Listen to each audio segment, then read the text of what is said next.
کرتے ہیں کانشیسلی، خود سوچ سمجھ کے کر رہے ہوتے ہیں، وہ ہمارے اعمال ہیں۔ ماشاءاللہ ماشاءاللہ. I think Zahra, you are new in the class, right? جی ماشاءاللہ ماشاءاللہ. اچھا بالکل ٹھیک ہے. جو ہے فعل، زہرا نے بالکل بات ٹھیک کی ہے.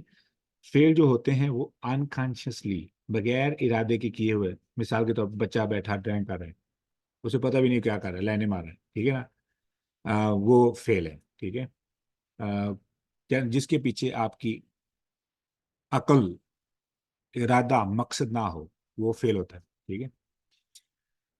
اب یہاں پہ عمل کیوں نہیں استعمال ہوا؟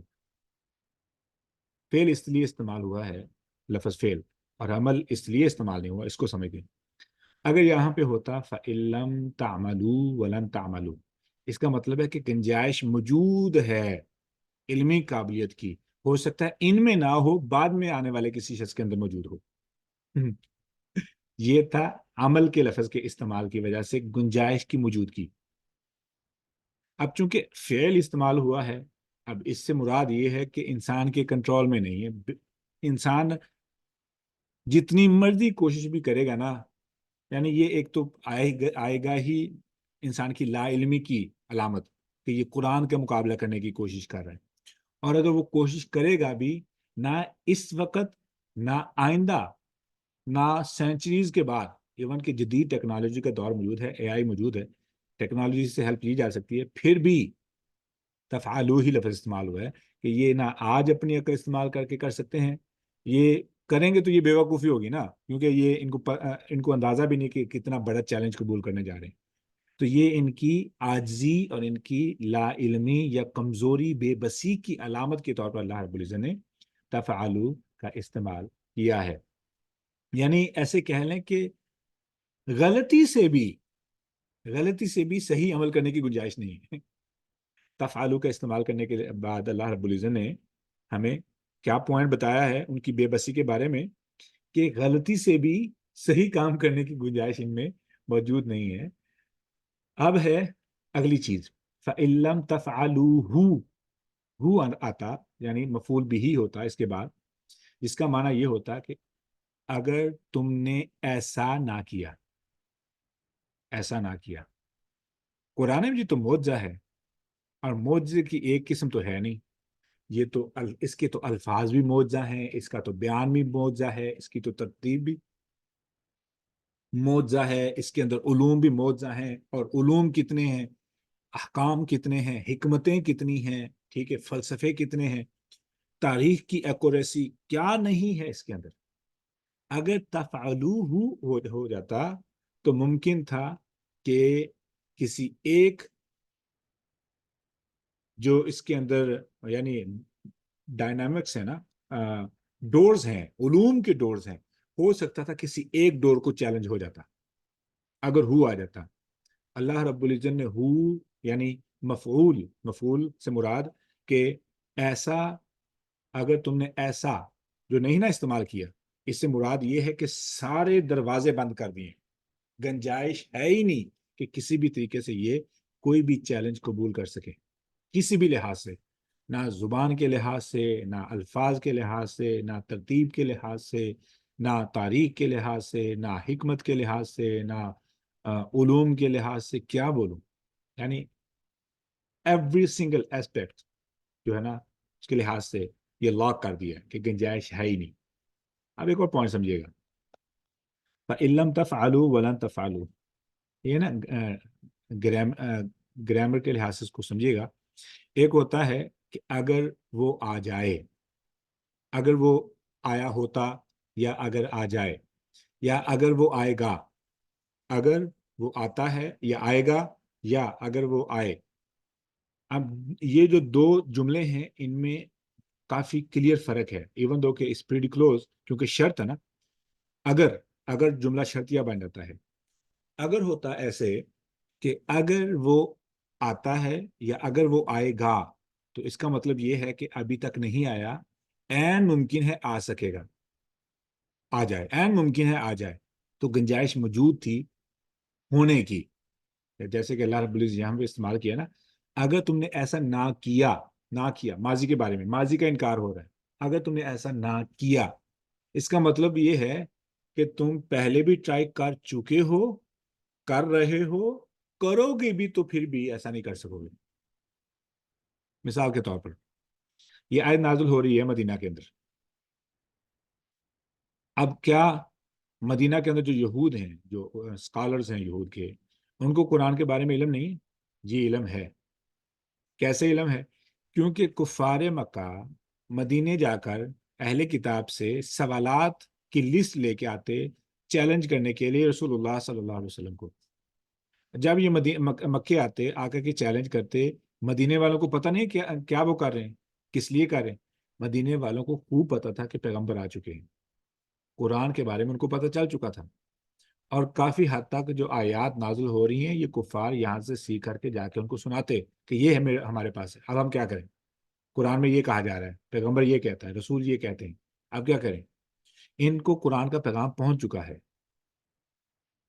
اب 13 سال وہ اور 13 سال کے بعد ہجرت اور سال 2 سال کا جو دورانیہ ہے, ٹوٹل 15-16 سال کا وقت لے لیں.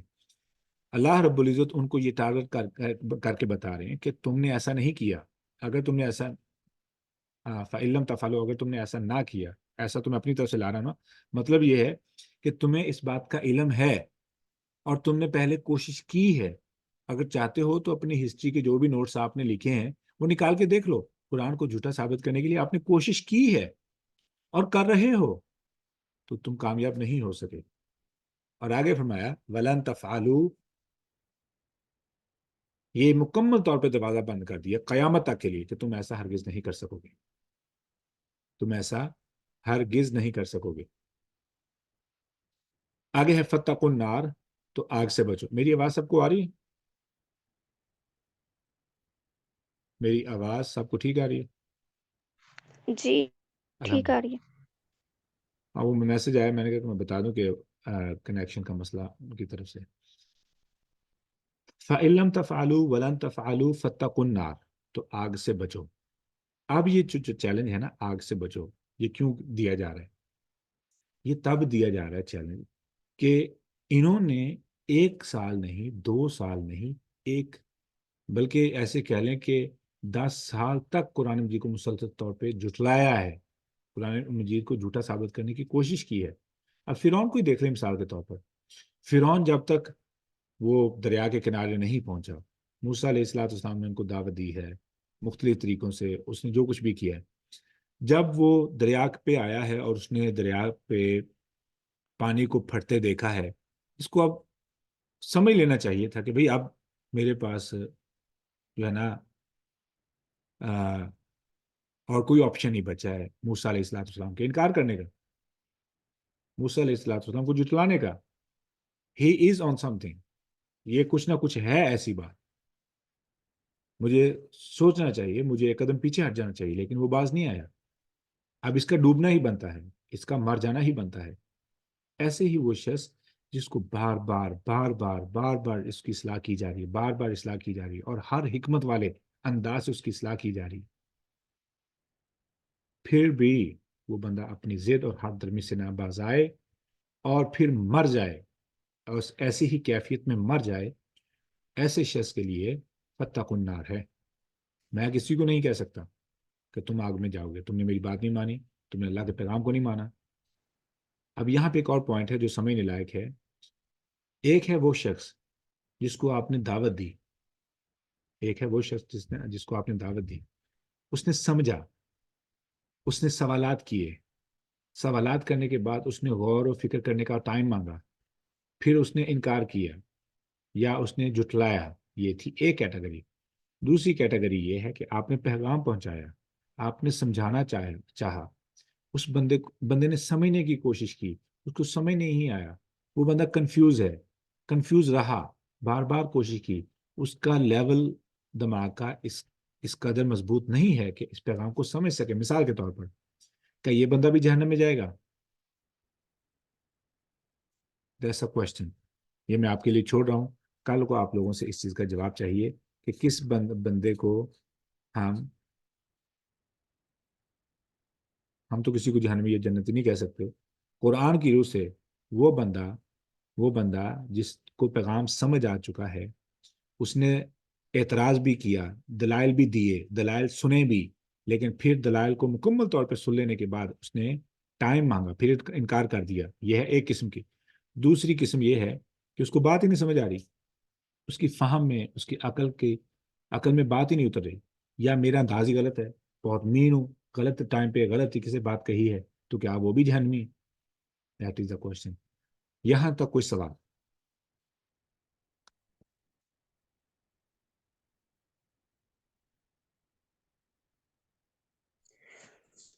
السلام علیکم ورحمۃ اللہ وبرکاتہ. وعلیکم السلام. سر آپ نے اس سیشن کے دوران ایک بات کی کہ آپ کی وجہ سے کوئی مسکرائے تو یہ بھی صدقہ ہے, کسی کو آپ کوئی اسکل سکھا دو یا اس کا کوئی کام کر دو اللہ کی خاطر تو وہ بھی صدقہ ہے. اور آپ نے بیچ میں یہ بھی کہا کہ اگر آپ کی موجودگی اس کو تکلیف دے تو یہ گناہ ہے. سر اس کو بیان کریں, اس کا کیا مطلب ہے؟ مجھے یہ بات سمجھ نہیں آئی.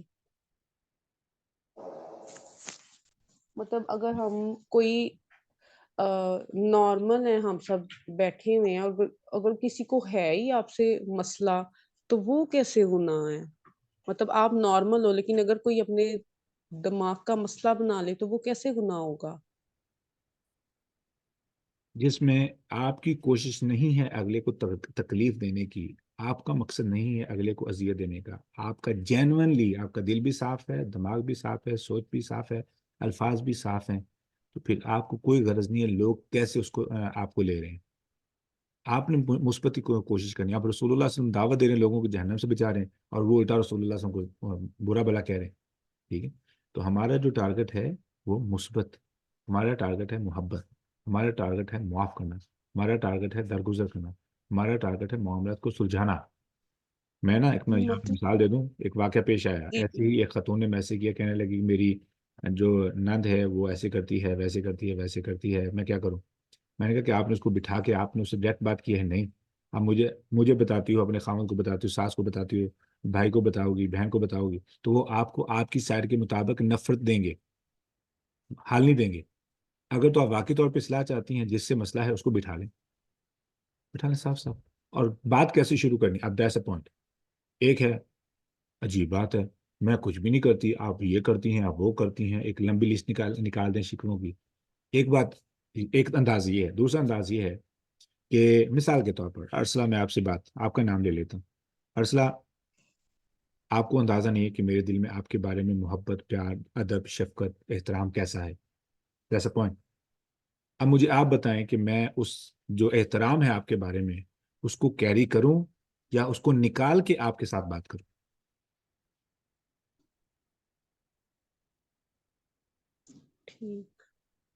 ٹھیک سر.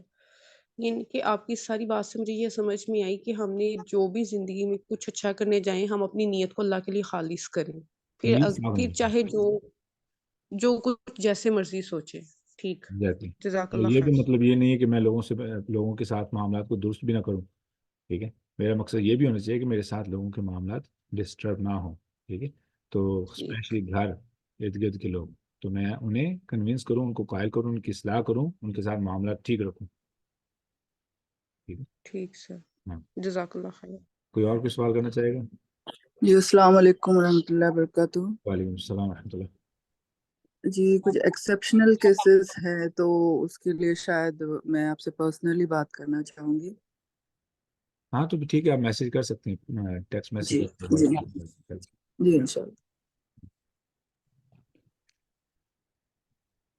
سر میرا ایک سوال تھا. ہاں جی. ٹائم ہے تو سر میں نے پوچھنا تھا کہ جیسے ویڈنگ فنکشن ہے, یعنی کہ آپ کو انویٹیشن آتی ہے, تو آپ پریفر کرتے ہیں صرف نکاح اور ولیمے پہ جانا, اینڈ آپ مہندی اور ایسی قوالی نائٹ ایسے فنکشنز پہ نہیں جاتے. تو میں نے بھی ایسا ہی کیا, 2 دن کا جو ویڈنگ فنکشن تھا میں نہیں گئی. مگر بات یہاں تک آئی کہ میرے ہسبینڈ کے جو بڑے بھائی ہیں, میرے جو جیٹھ ہیں, وہ بھی دعوت کا کام کرتے ہیں میلبرن میں. تو وہ آج کل پاکستان آئے ہوئے ہیں, تو وہ یہ کہتے ہیں کہ اگر آپ کو کوئی مدعو کرے جیسے, تو آپ نہیں جاتے، یعنی کہ وہ مہندی پہ گئے اور میں بارات ولیمے پہ گئی، تو انہوں نے کہا کہ کوئی مدعو کرتا ہے اور آپ نہیں جاتے، کسی کو ڈس رسپیکٹ کرنا ہوتا ہے۔ اب وہ کہتے ہیں میں گیا، مگر آئی نو کہ وہ سب کچھ غلط ہو رہا تھا جو بھی وہاں ہو رہا تھا، میں نے دل میں برا جانا۔ تو آپ رشتہ داروں سے ایسے نہیں کر سکتے، یعنی کہ ایک بھی فنکشن نہیں اوائڈ کر سکتے۔ تو I respect his opinion, but I wanted to like ask you too, کہ میں نے کہا نہیں میں اپنے ٹیچر سے بھی پوچھوں گی، آئی ریسپیکٹ یور اوپینین۔ تو آئی وانٹ ٹو نو کہ اس میں کیا ہے۔ حالانکہ میں نکاح ولیمے پہ گئی، میں قوالی نائٹ پہ نہیں گئی، بیکاز آئی نو وہاں پر موسیقی اور یہ چیزیں آئی ڈونٹ پریفر کہ میرے بچوں کے کانوں میں یہ چیزیں جائیں۔ تو آپ کیا نہیں، کہتے ہیں اس پہ؟ یہاں پہ نا میں ایک پوائنٹ آپ کو بتاتا ہوں، اس سے یہ دروازہ جی۔ یہ کھول رہا ہے کہ اگر کوئی بندہ ہوں بدعت والے، جاہلانہ رسوم و رواج والے، شرکیہ کفریہ غلط عمل کی طرف دعوت دے، تو آپ کو اس دعوت پہ انکار نہیں کرنا چاہیے۔ جی بھئی حلال حرام، اللہ کی رضا کی خاطر ناراضگی، اللہ کی رضا کی خاطر محبت، اس میں کیا حرج ہے؟ اب میں نہیں جا رہا تو اس لیے نہیں جا رہا کیونکہ وہ اخلاقی طور پہ، شرعی طور پہ عمل ٹھیک نہیں ہے۔ میں کیا بدعت والی محفل پہ جا سکتا ہوں؟ نہیں جا سکتا۔ مجھے کوئی کہیں پہ میں ہمارے دربار پہ آپ آئیں، وہاں پہ میلہ لگتا ہے، تو میں کیا جا سکتا ہوں؟ نہیں جا سکتا۔ سر میں تو نہیں گئی، مگر مجھے نہیں میں اپنے آپ کی بات کر رہا ہوں، میرے پوائنٹ سمجھ آ گیا، لیکن میں جواب دے رہا ہوں نا کہ پوائنٹس جی جی انہوں نے کہا کہ آپ کو دعوت قبول کرنی چاہیے۔ بھئی میں کیوں دعوت جی قبول کروں؟ کیونکہ وہ عمل ہی غیر اخلاقی ہے، شرعی غیر شرعی ہے، پہلا پوائنٹ، ٹھیک ہے؟ ہمیں شرعی غیر شرعی کا پتہ ہونا چاہیے کہ کون سا عمل ٹھیک ہے، کون سا عمل ٹھیک نہیں ہے۔ اگر غلط ہے تو نہ جانا ہی اس میں بہتر ہے، ٹھیک ہے؟ کیونکہ میرے لیے جانا، تو میں اپنے بچوں کو یہ بتا رہا ہوں، یہ سکھا رہی ہوں کہ بھئی یہ نارمل ہے، ایسا ہونا چاہیے۔ انہوں نے تو پتہ نہیں ہے، میں تو دل میں برا جا رہا ہوں، بچے تو دل میں برا نہیں جا رہے، وہ تو انجوائے کر رہے ہیں، ٹھیک ہے؟ جی، جن کے ان کانوں کے میں لیے، تو ہاں پڑ جی، رہا ہے نا جی۔ ان کے لیے وہ حرام نہیں ہے، ہمارے لیے تو حرام ہو سکتا، کیونکہ تو ہم تو دل میں برا جا رہے ہیں، پہلی چیز۔ دوسری چیز ہے کہ دعوت قبول کرنا، وہ ہے کھانے کی دعوت میں بلایا گیا ہے، تو جیسا بھی گھٹیا عمل ہو، جیسے بھی محفل ہو، مثال جو بھی کریں، آپ کو پتہ ہے کہ کھانے کا ٹائم کیا ہوتا ہے، 2 گھنٹے 3 گھنٹے بعد ہی ہوتا ہے، ٹھیک ہے؟ محفل جی جب اسٹارٹ ہوتی ہے تو آپ ایگزیکٹلی 15 منٹ 20 منٹ پہلے جائیں، کھانا کھائیں، ملیں، ان کو بتائیں کہ بھئی ہم موجود ہیں۔ وہی یہ دیکھنا چاہتے ہیں کہ کھانے کے وقت سب موجود ہیں، دکھا دیں چہرے، دکھانے کے بعد واپس نکل آئیں۔ بیٹھنے کا مقابلہ کیا ضروری ہے کہ ہم ان کو اپنی موجودگی from the beginning to the end لازمی نہیں ہے، ٹھیک ہے؟ کھانے کے وقت جی بیٹھ نکل آئے، بات ختم، ٹھیک ہے؟ ہاں مجبوری کیا تھی، مجبوری جو بھی ہے، ٹھیک ہے؟ تو یہ ضروری نہیں ہے کہ ہم اس اصول کو اپنائیں کہ دعوت لازمی طور پہ قبول کرنی، یہ کوئی اصول نہیں ہے، ٹھیک ہے؟ ہاں جی۔ سر یہ بھی ایک اور میرا سوال تھا کہ انہوں نے ہی، میرے جیٹ نے کہا کہ جہاں تک میں نے آپ کو پوری بات بتائی کہ ان کے کیونکہ دوست احباب یہ مفتی یعنی کرام بھی ہیں پاکستان میں، ہوں، تو وہ یہ کہتے ہیں کہ میں نے مفتیوں سے بھی پوچھا ہے کہ آپ رشتہ داروں کہ ہاں آپ کو جانا چاہیے، یعنی کہ مجھے سمجھ نہیں آئی کہ how could you attend such functions، جو کہ خود بھی وہ ماشاءاللہ دعوت کا کام کرتے ہیں، تو مجھے یہ حیرانی ہوئی کہ نہیں آپ کیسے میں کچھ نہیں کہوں گا، جو حقیقت ہے وہ یہی میں نے بتا دی ہے کہ جہاں پہ شرعی غیر شرعی عمل ہو رہا ہے، خواہ وہ کتنی ہی ہوں قریبی رشتہ داروں کی دعوت ہو، وہاں پہ نہ جانا ہی بہتر ہے، کیونکہ بچوں کے لیے وہ چیز نارمل بن جائے گی، بالکل نارمل ہو جائے جی گی۔ ہاں سر جی ارسلہ، سر لیکن ہاں جی سوری۔ یہ بھی تو بتایا یہ بھی جزاک تو اللہ۔ بتایا جاتا ہے نا کہ نبی صلی اللہ علیہ وآلہ وسلم ایک بار جب کوئی میلہ لگا تھا تو بی بی عائشہ کو دکھایا تھا وہ جو بھی تھا، تو ان کا ریفرنس یہ بھی دیتے ہیں کہ جب نبی صلی اللہ علیہ وآلہ وسلم نے اپنی فیملی کو خوش کرنے کے لیے وہ کیا، کیا کیا تو کیا ہم کیوں نہیں کر میلہ؟ سکتے اپنے رشتہ کون داروں سی کو میلہ؟ خوش کرنے کے لیے وہاں جائیں؟ نہیں کون سا میلہ؟ سر وہ جو تھا نا، کوئی ریفرنس دیتے ہیں کہ ایک بار ان کی گلی میں کچھ بھی بتا چل رہا دیتا تھا، بندہ کچھ ہوں۔ وہ مسجد، گلی میں نہیں، مسجد کے اندر صحابہ کرام ٹریننگ کر رہے تھے۔ سر یہ تو نہیں ہے، وہ بندر والا تھا نا کہ وہ کچھ ناچ وغیرہ کر رہا تھا تو ان کو دکھایا نہیں نہیں تھا، نہیں نہیں ویسے تو ہمیں یہ بتایا تھا مجھے نہیں پتا، مجھے آپ بتائیں۔ ریفرنس کیوں کہ دیں، I don't know. I don't know that.